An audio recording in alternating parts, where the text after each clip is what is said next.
বলো। আমি তোমাকে ভালোবাসি।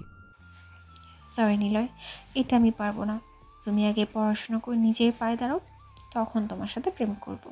কিন্তু ততদিন হয়তো তুমি হুম, থাকবে না। তবে আমার থেকেও ভালো কাউকে জীবনে পাবে। আর কিছু না বলে জান্নাত চলে যায়। কিন্তু তখন ছিলাম নাছোড়বান্দা। আর এমনিতেই কলেজে থাকাকালীন ছিলাম 1 নম্বর বাদর। এভাবে জান্নাতের সাথে টুকটাক কথা বলতাম প্রতিদিন। জান্নাতকে ভালোবাসি না বললে যেন আমার দিনটাই মাটি হয়ে যেত। প্রতিদিন ভিন্ন ভিন্নভাবে ভালোবাসির কথা বলতে হয়েছে।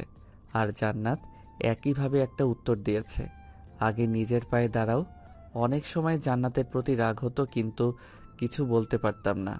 একদিন হঠাৎ করে বন্ধুদের না বলে আব্বু আম্মুর সাথে মামার বাসায় চলে যাই। প্রায় 1 সপ্তাহ পরে যখন কলেজে আসি, তখনই আমার উপর দিয়ে সিডর বয়ে যায়। তুই আমাকে কিছু না বলে কোথায় চলে গেছিলি? মামার বাসায়। আমাকে বলিস নাই কেন? কি বলতাম? জানিস আমি কত কষ্ট পেয়েছি। চুপ শালি, এত সময় ধরে মারছিস, আমার মনে হয় কষ্ট হচ্ছে না? ওকে, এসব বাদ, এখন চলো। কোথায় যাব? প্রেম করতে। কার সাথে? আমার সাথে। কেন, সমস্যা? আরে না বাবু। তারপর জান্নাতকে কোলে তুলে নিয়ে পুকুর পাড়ে চলে আসি। সেদিন থেকে শুরু হয় আমাদের ভালোবাসা। প্রায় 1 বছর কেটে যায়। দুজনেই অনেক হ্যাপি ছিলাম। কিন্তু হঠাৎ করেই আমি জান্নাতের সাথে ব্রেকআপ করি, সেটাও কোনো কারণ ছাড়া। জান্নাত অনেক কান্না করছিল, কিন্তু সেদিন আর জান্নাতের দিকে দেখেছিলাম না। আমার নিজেরও অনেক কান্না পেয়েছে, কিন্তু করতে পারিনি। কিভাবে করব? আমি তো মধ্যবিত্ত ঘরের ছেলে। ফাইনাল ইয়ারের এক্সাম দেওয়ার পর থেকে আমাদের মাঝে আর কোনো যোগাযোগ ছিল না। আর এখন তো তুমি সব জানোই। কথাগুলো শোনার পর নিলয় চোখ মুছে চলে যেতে লাগলো। রিয়া, আমি সরি। কোনো ব্যাপার না। হুম। আর সাইফের কথা ভেবে দেখতে পারো। আমার কথার কোনো উত্তর না দিয়েই রিয়া চলে গেল। সেখানে আর বসে না থেকে ডেস্কে বসে কাজ করতে লাগলাম। যাচ্ছি। ম্যাডাম, আসবো? হুম, আসো। বলুন। কিছুই না, চুপচাপ এখানে বসে থাকো। কিন্তু আমার কাজ। সমস্যা আছে? কি সমস্যা? বলছি, আগে ছাড়ুন। হুম, বল। আমাকে ভালোবাসার কথা বলেছিল, কিন্তু সেটা আমি রিজেক্ট করে দেই এবং আপনার আর আমার অতীতের কথা বলি, যা শুনে কান্না করেছে। আর কোনো কথা না বলে ম্যাডামের রুমে বসেই কাজ করতে লাগলো নিলয়। ম্যাডামের রুমে বসে কাজ করছে নিলয়। এমন সময় রিয়া বাইরে থেকে কথাটা বলাতে বাইরের দিকে তাক। ম্যাডাম, আসবো? আসলে ম্যাডাম, নিলয়ের সাথে কিছু কথা ছিল। ম্যাডাম, অনেকটা পার্সোনাল। ঠিক আছে, চলো।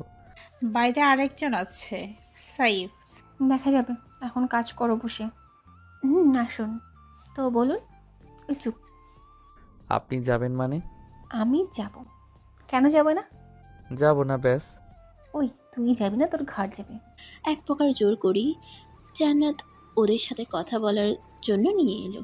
চারজন বসার পর কিসের জন্য? তবে নিলয় ভাই নিজের জন্য কিন্তু কাজটা করেছে। কিসের কাজ? আপনাকে এখনও নিলয় ভাই ভালোবাসে। ওই চুপ করুন, কী সব বলছেন? না, চুপ করবেন না, বলুন আপনি। নিলয় ভাই এখন আপনাকে অনেক অনেক ভালোবাসে। তাই বুঝি। কিন্তু ম্যাডাম, আপনি জানেন না? জানি তো। এই জন্য তো নিজের কেবিনে বসিয়ে কাজ করে। তোমরা কি চুপ করবে?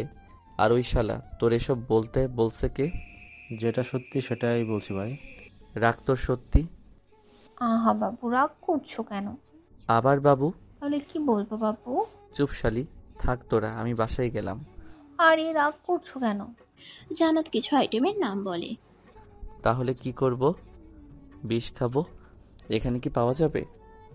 এত কথা বলিস কেন? আমি যা অর্ডার করেছি সেটাই দুজনে খাবো, আপনারা অর্ডার করতে পারেন। তারপর রিয়া খাবার অর্ডার দিল। থাপ্পড় খেয়ে গালে হাত দিয়ে চুপচাপ বসে আছে নিলয়।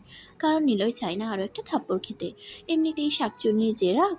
আর হ্যাঁ, আপনাদের তো বলাই হয়নি, সেদিন রিয়াকে নিলয় আর জান্নাতের কথা বলার পর থেকেই রিয়া সাইফের সাথে কথা বলতো। কিছুটা আন্দাজ করতে পেরেছিল নিলয় তারা দুজন এখন একে অন্যকে ভালোবাসে, কিন্তু নিশ্চিত ছিল না। তবে আজ নিশ্চিত হলো, 1 সপ্তাহের ব্যবধানে দুজন দুজনকে ভালোবেসে ফেললো। আর নিলয় সেটা তো সেদিন থেকে কুয়ার মধ্যে পড়ে আছে, যেদিন থেকে জান্নাতের তার কেবিনের ভিতরে নিলয় ডেস্ক করে দিছে। সবসময় জ্বালাতন, সে যাই হোক। লাঞ্চ শেষ করে অফিসে এলো ওরা। নিলয় কাজ করছে, এমন সময় জান্নাত চেয়ারটা তার দিকে ঘুরিয়ে নিল। কি হলো আবার? জান্নাত কোনো কিছু না বলে নিলয়ের কোলে বসে বলল। কি করছো এ? যেটা করছিস সেটা করতে দাও। নিলয় নিশ্চুপ, কারণ মুখ ধরে রাখছে জান্নাত। বাপু তুমি এমন কেন? রাখ তোর বাবু। দেখো, এই রোমান্টিক সময় যদি তুই এসব বলিস তোর খবর আছে কিন্তু। আমি এত রোমান্টিক না যে তোর সাথে রোম্যান্স করব এখন। জান্নাত কিছু না বলে নিলয়ের নাদান ঠোঁটজোড়াকে নিজের মনে করে চুষতে লাগলো। প্রায় 7 মিনিট পর ছেড়ে দিল। ছেড়ে দেওয়ার পর দুজনেই হাঁপাতে লাগলো। কেমন লাগলো বাবু? একদম জঘন্য। তাহলে আবার দে। তার আর দরকার নাই। কেন? নিলয়ের কোল থেকে উঠে ডেস্কের উপর বসে দুপা চেয়ারের দুই পাশে দিয়ে নিলয়কে দোলাতে দোলাতে বলল। যদি আমার পেট খারাপ হয়? পাগল, কিস করলে পেট খারাপ হয় তোমাকে কে বলছে? ফেসবুকে দেখেছিলাম গার্লফ্রেন্ডকে কিস করে পেট খারাপ বয়ফ্রেন্ডের। মজা নাও। আরে না, সত্যিই দেখেছিলাম। আচ্ছা এখন বাদ, এসব এখন বাদ। এখন বলো তুমি আমাকে মিথ্যা বলতে গেলে কেন? কি মিথ্যা বলতাম? এই যে তুমি আমাকে ভালোবাসো না। সত্যিই ভালোবাসি না।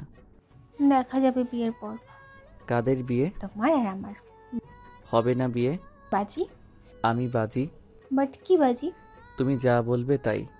ঠিক আছে, আমি যদি তোমাকে বিয়ে করতে পারি তাহলে তোমার সাধ্যমতো কিছু কাজ করতে দেব, যেগুলো তোমার হাড়ে হাড়ে পালন করতে হবে। ওকে। আর যদি বিয়ে না হয়? তাহলে সারা জীবনের জন্য তোমার জীবন থেকে চলে যাব। জান্নাতের কথা শুনে বুকের ভিতর নিজের অজান্তেই ছ্যাদ করে উঠল নিলয়ের। হয়তো নিলয় ওকে হারতে চায় না, কিন্তু জান্নাত ওর পরিবার রেখে ওদের পরিবারে কিভাবে থাকবে? জান্নাত হলো বাবা মায়ের একমাত্র সন্তান। এটা ছাড়াও ওর বাবার অনেক টাকা। ইচ্ছে করলে ওর বাবা একটা ভালো কোনো পরিবারে তার মেয়ের বিয়ে দিতে পারেন। কিন্তু জান্নাতের কথা শুনে এতটা অস্বস্তি লাগছে কেন নিলয়ের? ওর এমন চেহারা দেখে জান্নাত হেসে বলল। আরে ভয় পেও না, তোমাকে ছাড়া কোথাও যাব না। প্রয়োজন হলে তোমাকে জোর করে বিয়ে করব। দেখা যাক। জান্নাত তখন কিছু না বলে নিলয়ের কপালে চুমু খেয়ে বলল। কাজ করো এখন। হুম। তারপর কাজে মন দিল নিলয়। অফিস শেষ করে বাইরে রিক্সার জন্য অপেক্ষা করছে, কিন্তু কোনো মতেই রিক্সার কোনো খোঁজ নাই। হেঁটে যাবে বলে পা বাড়ালো, এমন সময় জান্নাত গাড়ি দিয়ে পথ আটকালো। বাবু ওঠো।